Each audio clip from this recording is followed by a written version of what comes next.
Hi friends, welcome back. तो चलो देखते हैं, कुंभ से अनजान क्यों है भारतीय युवा। क्या होता है कल्पवास? भैया ये तो मेरे को भी नहीं पता। फिर क्या कुंभ में स्नान की विधि, ये भी नहीं पता। तो देख लो कि क्या कितना मतलब दुख होता है सोच के कि भाई ये सब हमें ज्ञान है ही नहीं, सब चीज़ों का पता ही नहीं है। तो चलो यार वीडियो शुरू करते हैं। वीडियो शुरू करने से पहले अगर आप चैनल पर नए हो और आपने अभी तक सब्सक्राइब नहीं किया तो जल्दी से पहले सब्सक्राइब के बटन और बेल आइकन को क्लिक कर लो ताकि आपको हमारे सारे न्यू वीडियोस के नोटिफिकेशन मिल जाएं जैसे हम अपलोड करें। अगर आपको वीडियो पसंद आता है प्लीज लाइक एंड शेयर। चलिए शुरू करते हैं। और दूसरे दो चैनल्स उनको भी सब्सक्राइब कर लेना ताकि आपको हमारे सारे न्यू वीडियोस के नोटिफिकेशन मिल जाए जैसे हम अपलोड करें। दोस्तों इस वक्त भारत में दो इवेंट्स की हर तरफ चर्चा है। एक तरफ प्रयागराज में 144 साल बाद लगने वाला महाकुंभ आयोजित हो रहा है, जिसमें सिर्फ 8 दिनों में 10 करोड़ लोग आ चुके हैं। अमेरिका से लेकर रशिया, जापान और पूरे यूरोप का मीडिया उसे कवर कर रहा है, जहां स्टीव जॉब्स की बीवी से लेकर भारत के सबसे रईस इंसानों में से एक गौतम अडानी तक आस्था की डुबकी लगा चुके हैं। जहां आए लाखों विदेशी श्रद्धालु कुंभ की वाइब्रेशन देखकर, उसका स्केल देखकर पगला गए हैं। वही दूसरी तरफ हमारे ही भारत देश में इन दिनों कोल्ड प्ले के कॉन्सर्ट्स भी हो रहे हैं। अब आप भी सोचेंगे कि रौनक भाई महाकुंभ और कोल्ड प्ले कॉन्सर्ट का आपस में क्या लेना देना। दोस्तों मैं कंपैरिजन क्यों कर रहा हूं, मैं इस पर भी आऊंगा, लेकिन ये भी फैक्ट है कि देश का एक बड़ा सेक्शन कोल्ड प्ले के इन कॉन्सर्ट्स के लिए बावला हुआ पड़ा है। मुझे याद है सितंबर में पहली बार जब इस कॉन्सर्ट के लिए ऑनलाइन बुकिंग शुरू हुई तो इतने लोग बुकिंग करने आए कि साइट ही क्रैश हो गई। पूरे सोशल मीडिया पर ऐसी पिक्चर्स वायरल हुई जहां एक बंदा 5-5 मोबाइल और 3-3 लैपटॉप लेकर टिकट बुक करने की कोशिश कर रहा था। लोगों की इसी आज के युवा कोल्ड प्ले के 3,500 की टिकटें भी 1-1 लाख रुपए तक ब्लैक में बिकी। मुंबई के डीवाई पाटिल स्टेडियम में जहां ये कॉन्सर्ट था उसके आसपास कुछ बड़े होटलों ने 3 दिन का 5-5 लाख रुपए का किराया लिया है। कुछ होटलों के रेट 1,000% तक बढ़ गए। अहमदाबाद के नरेंद्र मोदी स्टेडियम में जहां 25-26 जनवरी को ये कॉन्सर्ट होने वाला है, वहां भी होटल वाले 3 दिन के लिए 1-1 लाख रुपए तक ले रहे हैं। मुंबई अहमदाबाद के फ्लाइट की टिकट 3-3 गुना तक महंगी हो गई है। मतलब एक तरफ प्रयागराज में दुनिया के इतिहास का सबसे बड़ा आध्यात्मिक मेला लगा है और दूसरी तरफ इसी देश में आज दुनिया के सबसे बड़े म्यूजिक बैंड का कॉन्सर्ट भी हो रहा है। दोनों ही अपनी अपनी जगह बहुत जरूरी है। महाकुंभ से लेकर जो जनता की दीवानी है उसे तो एक्सप्लेन करने की जरूरत है नहीं, लेकिन कोल्ड प्ले कॉन्सर्ट को लेकर अगर भारत का एक यूथ इतना पागल हो रहा है तो हम उसे भी समझ सकते हैं, क्योंकि कोल्ड प्ले को लेकर पूरी दुनिया में यही पैशन है। अब आप पूछेंगे कि रौनक भाई फैशन है तो फिर प्रॉब्लम क्या है? ये वीडियो बनाकर अपना और हमारा दोनों का टाइम वेस्ट क्यों कर रहे हो? इस पर मैं यही कहूंगा कि मेरे को कोई प्रॉब्लम नहीं है। दोनों ही जगह लोग अपने अपने इंटरेस्ट से जा रहे हैं। दोनों ही इवेंट की वजह से हजारों करोड़ का रेवेन्यू भी जनरेट हो रहा है। तो प्रॉब्लम क्या हो सकती है? ये कंट्री के लिए अच्छा ही है, हाँ, लेकिन फिर भी कुछ चीजों को लेकर मेरा ऑब्जेक्शन है। या यूं कहें कि किसका रेवेन्यू जनरेट हो रहा है वहां पे, तो किसी फिरंगी को मिलेगा। अगली कुछ देर में जब मैं आपको कुछ आर्गुमेंट दूंगा ना तो आप खुद डिसाइड कर पाओगे अपना सर पीटना है। और ये सब बातें आपको ये सोचने पर मजबूर कर देंगी कि यार कहीं ये गलती मैं भी तो नहीं कर रहा था। लेकिन इससे पहले कि मैं उन बातों पर आऊं, आपको बता दूं, जैसे महाकुंभ में लाखों लोग एक जगह इकट्ठा होकर अपने आप को पावन कर रहे हैं, वैसे ही मैं आपको आज एक प्लेटफॉर्म के बारे में बताऊंगा जहां बिजनेस के सारे फंक्शंस एक ही जगह पर आप मैनेज कर चैलेंजेस को स्मार्टली सॉल्व करें, जहां पर हर तरह से मैनेज करना होना। और ऐसी कई चीजें जो से ओडो कितने भी लोग बाकी एप्स का T+ ऐप बोलने के साथ साथ डिस्काउंट के साथ, तो कुछ चीजें मुझे हैरान करती है। सबसे पहले तो एक तरफ महाकुंभ को लेकर पूरी दुनिया बावली हो रही है। स्टीव जॉब्स की वाइफ से लेकर जापान की साध्वी और रूस के 7 फीट लंबे यहाँ पे क्रेजीनेस इज डिफरेंट वर्सेस वो कोल्ड प्ले वाला क्रेजीनेस। सबसे बड़े इवेंट का हिस्सा बनना चाहते हैं। विदेशी भक्त योगी जी से मिलकर उनको भजन सुना रहे हैं। ग्रुप बनाकर विदेशी भक्त आरतियां गा रहे हैं। गंगा जी के किनारे ये लोग महीने भर का कल्पवास कर रहे हैं। और हमारे यहाँ के फैशनेबल यूथ को इसकी हवा तक नहीं है। वो कोल्ड प्ले देखने जा रहे हैं ना। कल्पवास करने की सोचना तो दूर, उन बेचारों को ये तक नहीं पता कि कल्प का मतलब क्या होता है। इंस्टा पर कोल्ड प्ले की सेल्फी पोस्ट करके खुद को कूल दिखाते कितने लोगों को ये पता होगा कि ब्रह्मा जी के दिन को कल्प कहा जाता है। और स्टीव जॉब्स की पत्नी जो भारत में कल्पवास करने आई थी वो क्यों आई थी? आपने कोल्ड प्ले की प्लेलिस्ट तो रटी हुई है, ये अच्छी बात है, मगर अपने ही सनातन धर्म का अगर बड़ा इवेंट हो रहा है तो कम से कम उसका ABCD तो समझना चाहिए, ताकि कल कोई फॉरेनर ही अगर आपको पूछ ले तो आपको शर्मिंदा ना होना पड़े। बताओ भाई, तो कल्प को आप ऐसे समझ लें कि जैसे हम इंसानों का टाइम कैलकुलेट करने का तरीका है, उसी तरह देवताओं की भी अपनी काल गणना होती है। और जैसे देवताओं की काल गणना होती है उसी तरह ब्रह्मा विष्णु महेश की भी काल गणना होती है। जब हम इंसानों के 360 दिन होते हैं तो देवताओं का 1 दिन होता है। जब देवताओं के 360 दिन होते हैं तो ब्रह्मा जी का 1 क्षण होता है। और सुनिए, जब हम मनुष्यों के 4,32,000 साल होते हैं तो उसे कलयुग कहा जाता है। कलयुग का 2 गुना समय द्वापर का होता है। द्वापर का 2 गुना टाइम त्रेता युग का होता है और त्रेता युग का 2 गुना समय सतयुग का कहा जाता है। और जब ये चारों युग 1000 बार बीत जाते हैं तो ब्रह्मा जी का 1 दिन होता है और उसे ही कल्प कहा जाता है। अब हमारे पुराणों में मान्यता है कि कोई इंसान अगर कुंभ के समय पौष की पूर्णिमा से माघ की पूर्णिमा तक अगर 1 महीने का कल्पवास करे तो इस 1 महीने में उसे इतना पुण्य मिलता है जो ब्रह्मा जी के 1 कल्प के बराबर होता है। मतलब लाखों सालों की तपस्या का फल वो सिर्फ 1 महीने में पा सकता है। मैं फिर से क्लियर कर दूं दोस्तों, बात यहाँ किसी को ऊंचा या नीचा दिखाने की बिल्कुल नहीं है। अगर किसी एक पवित्र काम के लिए दुनिया भर से लोग ट्रैवल करके भारत आ रहे हैं, सुबह शाम टीवी पर आप वो सुन रहे हैं, तो कम से कम ये तो पता लगा लीजिए कि ये शब्द है क्या। मुझे ऐसा लगता है कि स्पिरिचुअलिटी और मानसिक शांति को लेकर हम लोगों के पास खजाना छिपा है, ऐसा ट्रेजर है जिसे देखने के लिए दुनिया भर से लोग यहाँ आते हैं, तप करते हैं ताकि वो भी अपने कर्म में सुधार कर सके। और एक हम लोग हैं जो उस खजाने के ऊपर बैठे हैं और हमें पता ही नहीं कि हमारे पास है क्या। मतलब कोल्ड प्ले के कॉन्सर्ट में जाकर अगर इंस्टा पर रील डालने से आपको अपने सर्कल में वैलिडेशन मिलता है, आप बड़े कूल बनते हैं, तो आप क्या करते हो, एक टिकट के लिए, होटल बुकिंग के लिए 10-10 लाख रुपए तक खर्च कर सकते हो। लेकिन जिस महाकुंभ में स्नान करने से आपकी जिंदगी के पाप धुलते हैं, उसके बारे में जानना तक आपको गवारा नहीं है। ये क्या है?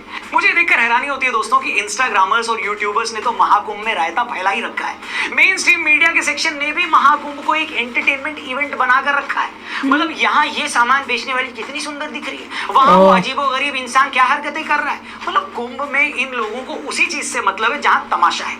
लेकिन महाकुंभ में आकर लोगों को किस भाव से आना चाहिए, कैसे डुबकी लगानी है, उसकी एक विधि है, इस बारे में कोई बात ही नहीं कर रहा है। और बात क्या करेंगे, बेचारे खुद भी इस बारे में शायद नहीं जानते। और ये बात मैं पूरी विनम्रता से कह रहा हूँ। बिल्कुल कम ही लोग जानते हैं कि कुंभ में जाने से 3 दिन पहले से आपको ब्रह्मचर्य का पालन करना होता है, सात्विक भोजन करना होता है, स्नान करते वक्त आपको नाभि तक उतरना होता है, फिर अपने दाहिने हाथ में पानी लेना होता है और उसके बाद सूर्य देव की तरफ मुख करके योगी जी कर रहे थे ना, स्नान करने के दौरान आपको अपने बदन को रगड़ना नहीं होता। आप डुबकी लेने से पहले अपने शरीर को बालू से रगड़ सकते हैं। और आपको अगर डुबकी भी लेनी है तो आप अपनी श्रद्धा के हिसाब से 3, 5, 7 या 12 बार डुबकी ले सकते हैं। और डुबकी लगाने से पहले जो भी आपका संकल्प है वो संकल्प भी जरूर ले। स्नान के बाद फूलों या नारियल को गंगा में प्रवाहित नहीं करना होता, बल्कि उसे घाट के किनारे पर रखना होता है। स्नान के बाद आपको साफ कपड़े पहनने होते हैं। और एक बात और, स्नान के बाद आपको दान जरूर करना होता है। अगर आप किसी धर्मशाला में रुके हैं तो वहां दान कर दें, किसी पंडाल में खा रहे हैं तो वहां अपने सामर्थ्य के हिसाब से दक्षिणा दे दें। हो सकता है इनमें से कुछ बातें आपको पता हो, लेकिन ये सारी बातें इतनी डिटेल में यहाँ इसलिए बता रहा हूँ कि जब आप महाकुंभ में स्नान के लिए, डुबकी के लिए गए हो तो स्नान को पूरी विधि और आस्था के भाव से करो। कुंभ में जाना कोई दोस्तों के साथ मनाली या गोवा जाने का प्लान नहीं है कि चलो भाई घूम के आते हैं, वहां की वाइब चेक करके आते हैं, अपनी बकेट लिस्ट में एक और टिक हो जाएगा। हेलो, बिल्कुल ऐसा नहीं करना चाहिए। महाकुंभ में आना कोई मॉल में घूमने आना जैसा नहीं है। जब तक आप उस आस्था को, उस आयोजन की पवित्रता को महसूस नहीं करेंगे, तब तक इससे होने वाले पुण्य को कैसे कमाएंगे बताओ। पुण्य कमाने से भी ज्यादा जरूरी है उस आयोजना की डिग्निटी, उसकी गरिमा बनाकर रखें, उसे टूरिस्ट स्पॉट न बनाए भैया। हिंदू धर्म से जुड़ी हर चीज इतनी साइंटिफिक है, आप इस बात का अंदाजा इसी से लगा सकते हैं कि कुंभ या महाकुंभ का आयोजन तब होता है जब अलग अलग ग्रह विशेष स्थितियों में होते हैं। आज के साइंटिस्ट इस बात से हैरान है कि आज तो हमारे पास अलग अलग ग्रहों की एग्जैक्ट मूवमेंट और लोकेशन पता लगाने के लिए बड़े बड़े टेलीस्कोप या सैटेलाइट्स हैं, लेकिन कुंभ का आयोजन तो हजारों सालों से हो रहा है। उस वक्त भारत के ऋषि मुनि या भारत का ज्योतिष शास्त्र इतना एडवांस कैसे था कि वो ग्रहों की पिन पॉइंट पोजीशन पता लगा लेता। मुझे हैरानी है कि आज पूरी दुनिया इस पर चर्चा कर रही है, मगर हमारी यंग जनरेशन के एक बड़े सेक्शन को इससे फर्क ही नहीं। कोल्ड प्ले देखेंगे भैया। आपको पता है स्टीव जॉब्स भारतीय योग गुरु परमहंस योगानंद जी के बड़े प्रशंसक थे। वो उनके इतने बड़े प्रशंसक थे कि जब उनकी इच्छा थी स्टीव जॉब्स की कि उनके अंतिम संस्कार में शामिल होने वाले सभी मेहमानों को योगी परमहंस योगानंद जी की मशहूर किताब ऑटोबायोग्राफी ऑफ योगी की कॉपी दी जाए। आपको जानकर हैरानी होगी कि उनके अंतिम संस्कार में जब ऑटोबायोग्राफी ऑफ योगी बांटी गई तो भारत में इसकी सेल कई गुना बढ़ गई। इसके कई एडिशन हाथों हाथ बिक गए और आज भी ये बुक हजारों कॉपियां एक साल में बेच रही है। मतलब परमहंस जी वही थे, उनका योग भी वही था, उनका जीवन किसी बाहर वाले ने करा तो भैया दुनिया करे। जब ये पता लगा कि बाहर वाला स्टीव जॉब्स भी उनके फैन थे, तब जाकर हमारे यहाँ बहुत सारे लोगों ने उनकी सुध ली। नीम करोली वाले बाबा जी की महिमा के तो सभी प्रशंसक हैं, हम सब उनके भक्त हैं। बहुत सारे भक्त पहले भी थे, मगर भारत में एक बड़े सेक्शन ने तब उनके आश्रम में जाना शुरू किया जब उन्हें पता लगा कि अच्छा स्टीव जॉब्स और मार्क जकरबर्ग भी उनके आश्रम में गए, अच्छा विराट कोहली भी गए थे। मैं ये नहीं बोल रहा हूँ कि ज्यादातर भारतीय ऐसे, मगर फिर भी यंग लोगों में एक बड़ा सेक्शन ऐसा है जिसे अपनी चीजें तब तक इज्जत देने के लायक नहीं लगती जब तक उन्हें ये ना पता लग जाए कि बाहर का कोई बड़ा आदमी भी इस भारतीय गुरु या इस भारतीय चीज का फैन है। मतलब अभी भी वेस्ट का वैलिडेशन चाहिए चचा, चाहिए। और यही मेरा आज की वीडियो बनाने का मेन पॉइंट था। ठीक है भाई, तुम्हें 5 लाख रुपए लगाकर कोल्ड प्ले का कॉन्सर्ट देखना, देखो। 2-2 लाख 10-10 लाख की टिकट लेनी है, प्लीज लो। इंस्टा पर रील बनाकर कूल बनना है, अपने सर्कल में नंबर और पॉइंट्स कमाने हैं, कमाओ, लेकिन भगवान के लिए थोड़ा टाइम निकालकर उस महाकुंभ को भी समझ लो जिसे देखने पूरी दुनिया भारत आई हुई है। थोड़ा टाइम निकालकर समझो कि हमारा कल्चर क्या है, सनातन की ताकत क्या है, हमारे धर्म के पीछे का साइंस क्या है, क्योंकि सारी दुनिया शांति की तलाश में हमारे यहाँ आती है। क्या वजह है कि एक वक्त पर हम आर्ट से लेकर साइंस हर चीज में विश्व गुरु थे। दुनिया की सबसे बड़ी यूनिवर्सिटीज कहाँ थी? हमारे यहाँ। दुनिया की सबसे पुरानी किताबें कहाँ लिखी? हमारे यहाँ। हमने दर्शन पर क्या क्या नहीं लिखा। थोड़ा टाइम निकाल कर इन चीजों को समझो भाई। या आप महाकुंभ पर भी ध्यान तब दोगे? हेलो, कब दोगे? तब दोगे ना जब क्रिस मार्टिन बोलेगा कि मैं अपना कॉन्सर्ट खत्म करने के बाद अपने क्रू के साथ महाकुंभ में स्नान करने के लिए भागेंगे, तभी ध्यान दोगे क्या? मैं फिर से अंडरलाइन कर दूं, मेरी उन लोगों से कोई प्रॉब्लम नहीं जो कोल्ड प्ले या किसी भी बाहर की म्यूजिकल बैंड के फैन है। ये आपकी चॉइस है। I am fine with it. Choice तो अच्छा बनाओ। लेकिन मेरी थोड़ी सी तकलीफ या यूं कहें कि दुख इस बात का है, हैरानी इस बात की है कि बाहर की राइट चॉइसेस इतनी दीवानगी और तो? आपके जिस महाकुंभ की दुनिया दीवानी है उसकी आपको खबर भी नहीं है, उसका आपको ABCD भी नहीं पता। ये अच्छी बात नहीं है। बस इतनी सी बात है और कुछ नहीं। बाकी आप लोग बताइए इस मुद्दे पर आपकी क्या ओपिनियन है, कमेंट करके जरूर बताइएगा। आप इसे कैसे देखते हैं, मैं कमेंट रीड करना चाहता हूँ। मैं चाहता हूँ इस वीडियो को आपने कैसे लिया है। वीडियो सही लगे तो इसे अपने दोस्तों से जरूर शेयर करिए। देखो भाई, कोल्ड प्ले से रिलेटेड एक वीडियो हमने की थी जिसमें मैंने अपने थॉट्स शेयर किए थे और कईयों को उससे बड़ी प्रॉब्लम हुई थी। मुझे याद नहीं है, मगर मुझे बोलना चाहिए था कि टू मच कोल्ड है वो। हॉट हो जाए।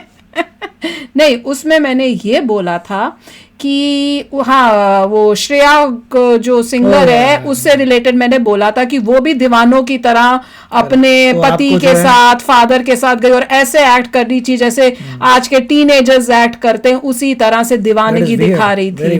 That is very weird. और मुझे जब कमेंट्स आए तो आई वाज शॉक्ड कि बात को समझना की कोशिश भी नहीं कई लोग करते।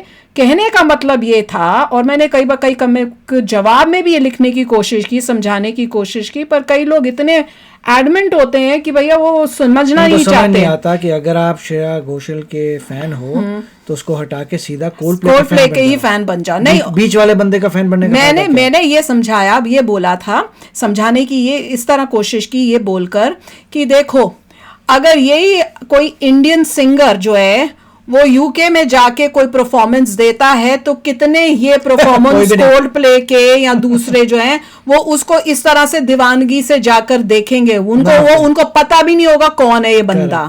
पर यहाँ पे इंडिया में इतना क्रेजीनेस है भैया, फिरंगियों के लिए, बाहर के लोगों के लिए, अंग्रेजों के लिए, कि यहाँ के भी सिंगर्स जिनको इतना प्यार, इतनी रिस्पेक्ट यहाँ के इंडियंस देते, वो भी दीवानगी दिखा रहे हैं उन अंग्रेजों के लिए। जितने पागल मुझे लगता है बाहर के लोग नहीं होते उतने पागल इंडिया के लोग तो टोटली पागल हैं। उनको तो कहीं कोई अंग्रेज दिख जाए या कुछ हो जाए वो तो दीवानगी, उनको लगता है आज वो फैशन है भैया, हम बड़े मॉडर्न हो गए हैं। और वही दिख रहा है कि एक तरफ यही समझाने की कोशिश की है, बल्कि ये रौनक जो है, ये बेचारा जो है, ये अच्छे वे से बोला था, तभी बाबा स्ट्रेस करा था, मेरे को कोई तकलीफ नहीं है जो अगर कोल्ड प्ले के आप देखना चाहते हो, वो आपकी अपनी पर्सनल चॉइस है। ही इज सेइंग इट क्योंकि उसे पता है कितना बैकलैश होता है। Correct. हम लोग जो है ना, हम लोग यूं मारते हैं तो लोगों को बड़ी तकलीफ होती है, क्योंकि भैया हम तो एज अ पेरेंट की तरह बात करते हैं। जैसे हम ऋषि को समझाते हैं वैसे हमको लगता है कि लोगों को भी समझाने की जरूरत है, अपनों की तरह समझाते हैं कि भैया क्यों दीवानगी करते हो। श्रेया घोषाल के कॉन्सर्ट में कूदने, वो कहेगा भैया तुम कौन हो। एक वो है जो सिंगर है, हाँ, और एक ये है जिसने अपनी कितनी मतलब कहते हैं ना, हमारे यहाँ पे तो जब कोई सिंगर बहुत अच्छा होता है, बहुत तपस्या करके गुरुओं को के साथ अपनी टीचिंग करके फिर सीखता है। तुम बोलते हो कि ये मेरा गुरु है, वो तुम्हारा गुरु चेला बना किसी और का, बन गए उसके। ऐसे को कौन गुरु वाली बात है, तुम बोलो ये मेरा गुरु है भैया, वो गुरु बना किसी और का चेला। और किसका चेला वो भी देख लो, एक यंग से बच्चे का चेला जो उछल कूद का काम करता है, हाँ, और उसका तुम चेले बन के घूम कर रहे हो। कमाल की बात है यार लोग। और दुख की बात होती है कि उसके बाद कमेंट्स करते हुए जिस तरह से करते हो, फिर पर्सनल अटैक करने की कोशिश करते हैं। और क्या करेंगे फिर मैं तो गिव अप कर देती हूँ। मैंने कहा मैंने समझाने की कोशिश की हमने, अब समझना है समझो, नहीं समझना है मत समझो। छोटी सोच होती है जो पर्सनल क्या करें, वही तो that's how it is. Majority of मतलब मैंने देखे हैं कि जो लोग जो आर्ग्यू नहीं कर पाते, जो डिबेट नहीं कर पाते, उस लेवल पे आते हैं क्योंकि उनका ब्रेन वहीं तक सीमित है। हाँ भैया, वही आप फिर क्या पर्सनल होता है, आप तो बाहर ही चले गए हो। अरे भैया कुछ भी, कहाँ से कहाँ किसको क्या करना है कनेक्ट, मतलब कुछ भी नहीं, कोई लॉजिक ही नहीं। यूट्यूब का चैनल का नाम ही वही है, तो अगर इतनी तकलीफ थी तो why did you come. Exactly. पर एनीवे, होपफुल बहुत कई लोग बहुत समझदार हैं, दे राइट नाइस कमेंट, समझाने की वो भी कोशिश करते हैं ऐसे लोगों को, पर जिसने नहीं समझना वो नहीं समझना। और यही बोल रहे हैं कि भैया अपने कल्चर को, अपनी हिस्ट्री को मत भूलो और ज्यादा वेस्टर्नाइज होने की कोशिश मत करो।